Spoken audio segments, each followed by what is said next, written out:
প্রিয় আমার মা, কার কোন সময় ডাক চলে আসবে কেউ বলতে পারি না। এই জন্য আসুন আমরা কোরআনের পথে জীবন দেব, ইসলামকে ভালোবাসবো। সাহাবায়ে কেরাম যেভাবে আল্লাহর রাসূলকে ভালোবেসেছেন সেভাবে আমার আপনারও আল্লাহর রাসূলকে ভালোবাসতে হবে। প্রিয় আমার মা, প্রিয় আমার বন্ধুগণ, আল্লাহর হাবিব সাল্লাল্লাহু আলাইহি ওয়াসাল্লাম যেদিন এই পৃথিবী ছেড়ে চলে গেলেন তার কিছুদিন পরে হযরতে বেলাল রাদিয়াল্লাহু তাআলা আনহু ছোট্ট একটি টুপলি নিয়ে হযরতে আবু বকর রাদিয়াল্লাহু তাআলা আনহুর কাছে হাজির হয়ে গেলেন। আবু বকরকে বললেন, আবু বকর, আমি আর মদিনায় থাকতে চাই না, মদিনা আমার ভালো লাগে না। আবু বকর বললেন, কেন রে বেলাল, মদিনায় তুমি থাকতে চাও না? প্রয়োজন যদি হয় বাইতুল মাল থেকে তোমার জন্য ধার্য করে দেব। আমার প্রিয় কলিজার টুকরা মা, আমার বন্ধুরা, হযরত বেলাল বললেন, না আবু বকর ভাই না, এতদিন আমি আজান দিয়েছি, আমার রাসূল মসজিদে এসে নামাজ আদায় করেছেন, এখন আজান দিলে আমার রাসূল মসজিদে এসে নামাজ আদায় করে না। আবু বকর বললেন, বেলাল ভাই, আমাদের থেকেও কি তুমি আমার রাসূলকে বেশি ভালোবাসো? হযরত বেলাল রাদিয়াল্লাহু তাআলা আনহু বলতেছেন, আবু বকর ভাই, আমার রাসূলের কথা আমার মনে হলে আমি সহ্য করতে পারি না, তোমরা তো সহ্য করতে পারো, কিন্তু আমার রাসূলের কথা আমার মনে হইলে আমার আর সহ্য হয় না, আমি মদিনায় থাকতে চাই না। হযরত আবু বকর রাদিয়াল্লাহু তাআলা আনহুর কাছ থেকে বিদায় নিয়ে, সকল সাহাবায়ে কেরামের কাছ থেকে বিদায় নিয়ে হযরতে বেলাল রাদিয়াল্লাহু তাআলা আনহু সিরিয়ার দামেস্কে তিনি চলে গেলেন। অনেক দিন হয়ে গেল। আল্লাহর হাবিব সাল্লাল্লাহু আলাইহি ওয়াসাল্লাম মৃত্যুর পরে হযরত বেলাল রাদিয়াল্লাহু তাআলা আনহু সকলের কাছ থেকে বিদায় নিলেন। বিদায় নিয়ে সিরিয়ার দামেস্কে তিনি চলে গেলেন। যার পরে অনেক দিন পর আল্লাহর হাবিব সাল্লাল্লাহু আলাইহি ওয়াসাল্লাম বেলালকে স্বপ্নে দেখাচ্ছেন, কিরে বেলাল, তুই কি আমাকে ভুলে গেলে? আমার জিয়ারতে তুই কেন আসিস না? আয় বেলাল, আয়, আমার জিয়ারত করে যা বেলাল। প্রিয় আমার কলিজার টুকরা মা, প্রিয় আমার ভাইরা, প্রিয় আমার বন্ধুগণ, আহারে হযরতে বেলাল রাদিয়াল্লাহু তাআলা আনহু স্বপ্নে দেখেছেন আল্লাহর হাবিব সাল্লাল্লাহু আলাইহি ওয়াসাল্লাম নিজে এসে বেলালের স্বপ্নের মধ্যে এসেছে। আল্লাহর হাবিব বললেন, কেউ যদি আমাকে স্বপ্নে দেখে তাহলে স্বয়ং আমাকে সে স্বপ্নে দেখলো। আমার রূপ কোন শয়তান কোন জিন কেউ ধারণ করতে পারে না। আমার প্রিয় কলিজার টুকরা ভাই, আমার বন্ধুরা, হযরত বেলাল রাদিয়াল্লাহু তাআলা আনহু সিরিয়ার সেই দামেস্ক থেকে হাঁটা শুরু করলেন। হাঁটতে হাঁটতে আরে ফজরের আজানের একটু আগে আল্লাহর হাবিব সাল্লাল্লাহু আলাইহি ওয়াসাল্লামের রওজা মুবারকের কাছে চলে এসেছে। সেই সময় আল্লাহর হাবিব সাল্লাল্লাহু আলাইহি ওয়াসাল্লামের রওজা মুবারক কাঠের জালি দিয়ে ঢাকা ছিল। হযরত বেলাল রাদিয়াল্লাহু তাআলা আনহু আল্লাহর হাবিব সাল্লাল্লাহু আলাইহি ওয়াসাল্লামের কবরের রওজার আর সেই না কাঠের জালি ধরে কান্না করতেছেন, বলতেছেন, ইয়া রাসূলুল্লাহ, ইয়া হাবিবাল্লাহ, আপনার গোলাম হাজির হয়ে গিয়েছে। ইয়া রাসূলুল্লাহ, আপনার গোলাম হাজির, আপনার গোলাম হাজির হয়ে গিয়েছে।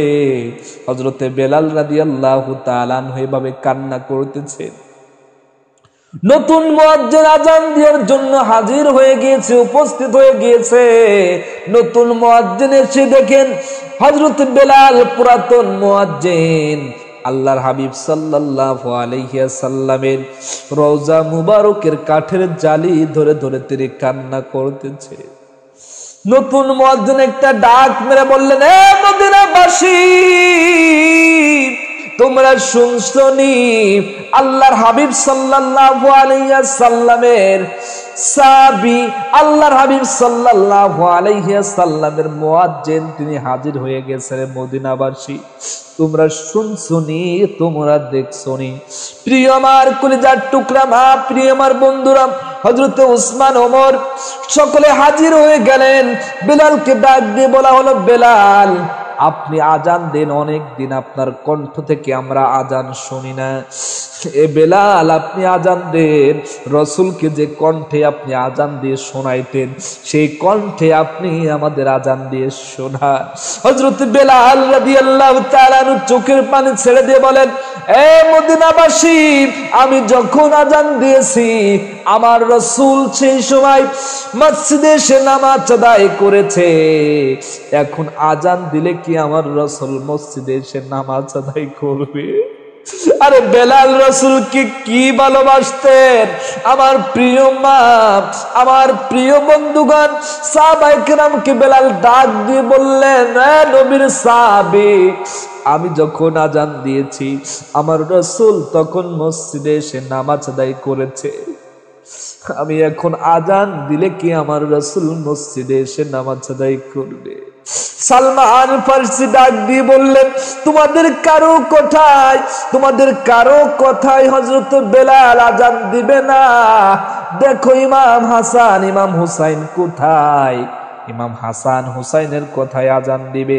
আমার প্রিয় কলিজার টুকরা মা, আমার প্রিয় কলিজার টুকরা ভাইয়েরা, ইমাম হাসান হুসাইন রাদিয়াল্লাহু তাআলা আনহুর চেহারা অবিকল আমার নবীর মতো ছিল। সাহাবায়ে কেরাম ইমাম হাসান হুসাইনের দিকে তাকায় নবী দেখার খোরাক তারা মিটাইতেন। আমার প্রিয় কলিজার টুকরা মা, আমার প্রিয় বন্ধুরা, রসুলকে ভালোবাসতে হবে। আরে রসুলকে ভালোবাসার জন্য কোনো দলিল প্রয়োজন নাই। আল্লাহ রাব্বুল আলামিন বললেন, যে আমার হাবিবকে ভালোবাসবে সে যেন আমি আল্লাহকে ভালোবাসলো। আল্লাহকে ভালোবাসা মানে রসুলকে ভালোবাসা নাই, রসুলকে ভালোবাসা মানে আল্লাহকে ভালোবাসা। একবার চিৎকার মেরে মুসলমান বলা যায় না সুবহানাল্লাহ? আল্লাহকে যে পাইতে চাই, হযরতকে ভালোবেসে, আল্লাহকে যে পাইতে চাই, হযরতকে ভালোবেসে, আরশ কুরসি লৌহে কলম, আরশ কুরসি লৌহে কলম, না চাহিতে পেয়েছে সে, আল্লাহকে যে পাইতে চাই। সবাই আমার সাথে যারা কাজী নজরুল ইসলাম তিনি ইন্তেকাল করেছেন, তিনি কত সুন্দর সুন্দর হামদে বারি তাআলা তিনি লিখে দিয়ে গেছেন যে, মসজিদেরই পাশে আমায় কবর দিও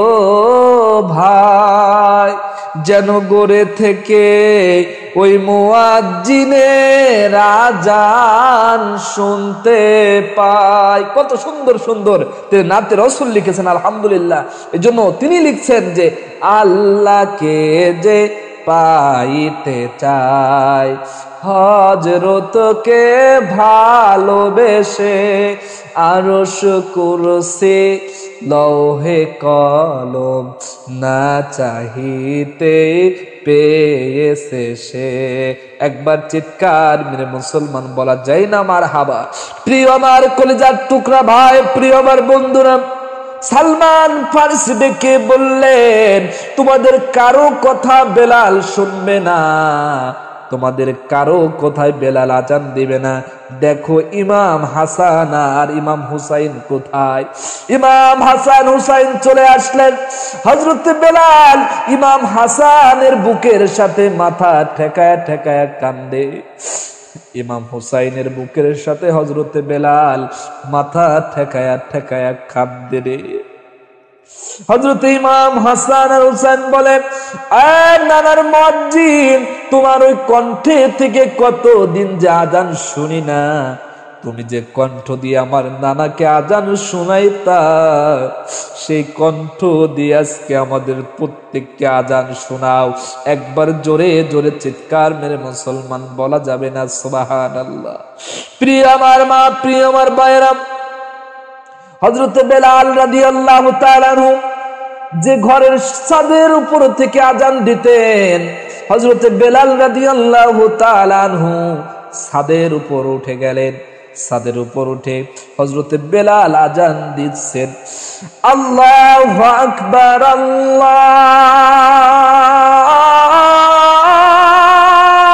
আকবার,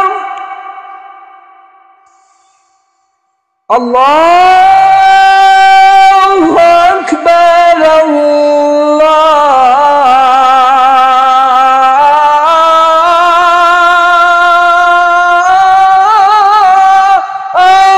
আকবার। হযরত বেলাল রাদিয়াল্লাহু তাআলা আনহু এভাবে যখন আজান দিচ্ছিলেন, মক্কাবাসীরা দ্রুতভাবে ঘর ছেড়ে দিলেন। মক্কার যুবকেরা দ্রুতভাবে ঘর থেকে বের হয়ে চলে আসছেন। আহারে, আল্লাহর হাবিব সাল্লাল্লাহু আলাইহি ওয়াসাল্লামের মুয়াজ্জিন তিনি হাজির হয়ে গিয়েছে। মনে হয় আল্লাহর হাবিব চলে এসেছে। সকলে কান্দে, আশহাদু আল্লা ইলাহা ইল্লাল্লাহ,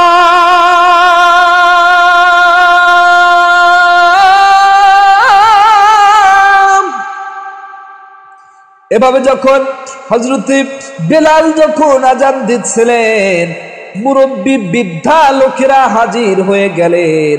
আমার প্রিয় কলিজার টুকরা ভাই, আমার বন্ধুরা, হযরত বেলাল রাদিয়াল্লাহু তাআলা আনহু আজান দিতে দিতে যখন বলতে শুরু করলেন আশহাদু আন্না মুহাম্মাদার রাসূলুল্লাহ, যখন এই বাক্যগুলো বলতেছিলেন, আরে ওই না মদিনার মাটিগুলো কাঁপা শুরু করলেন। মদিনার মাটি কাঁপতেছে। হযরত বেলাল রাদিয়াল্লাহু তাআলা আনহু বেহুশ হয়ে জমিনে পড়ে গেলেন। আরে আমার প্রিয় কলিজার টুকরা ভাই, আমার বন্ধুরা, রাসূলকে কিভাবে হযরত বেলাল জীবন থেকেও বেশি ভালোবেসেছে। আমার প্রিয় কলিজার টুকরা ভাই, আমার বন্ধুরা, হযরত বেলাল তিনি যখন হুঁশ আসলেন, বেলাল হুঁশ আসার পর আল্লাহর হাবিব সাল্লাল্লাহু আলাইহি ওয়াসাল্লামকে সালাম দিচ্ছেন, বলতেছে, ইয়া রাসূলুল্লাহ, ইয়া হাবিবাল্লাহ, আপনার গোলাম হাজির। ইয়া রাসূলুল্লাহ, ইয়া হাবিবাল্লাহ, ওগো নবী, আপনার গোলাম হাজির হয়ে গিয়েছে। ইয়া রাসূলুল্লাহ, আমি আজান দিয়েছি, আপনি মসজিদে আসেন, নামাজ আদায় করেন। রাসূলকে কত ভালোবাসেছেন আমার প্রিয় কলিজার টুকরা ভাই, তেমন ভাবে রাসূলকে ভালোবাসতে হবে। সাহাবায়ে কেরাম যেভাবে রাসূলকে ভালোবেসেছেন, আরে রাসূলের প্রেম যেমন অন্তরের মধ্যে অঙ্কন করে নিয়েছেন, সেইভাবে আমাদের রাসূলকে ভালোবাসার প্রয়োজন আছে কিনা এই বলেন। রাসূলকে ভালোবাসতে হবে নিজের জীবনের থেকেও বেশি। প্রিয় আমার মা, প্রিয় আমার বন্ধুগণ, রাসূলকে যদি আপনার জীবনের থেকেও বেশি আপনি ভালোবাসতে পারেন, তাহলে বুঝতে পারবেন আপনার ঈমান পাকা আছে, আপনার ঈমান মজবুত আছে। আপনার স্ত্রী, কন্যা, পুত্র, সন্তান, মা বাপ সকলের থেকে রাসূলকে যেদিন আপনি বেশি ভালোবাসতে পারবেন, সেই দিন আপনি বুঝতে পারবেন আপনার ঈমান পাকা আছে, নয়তো আপনার ঈমান পাকা নাই।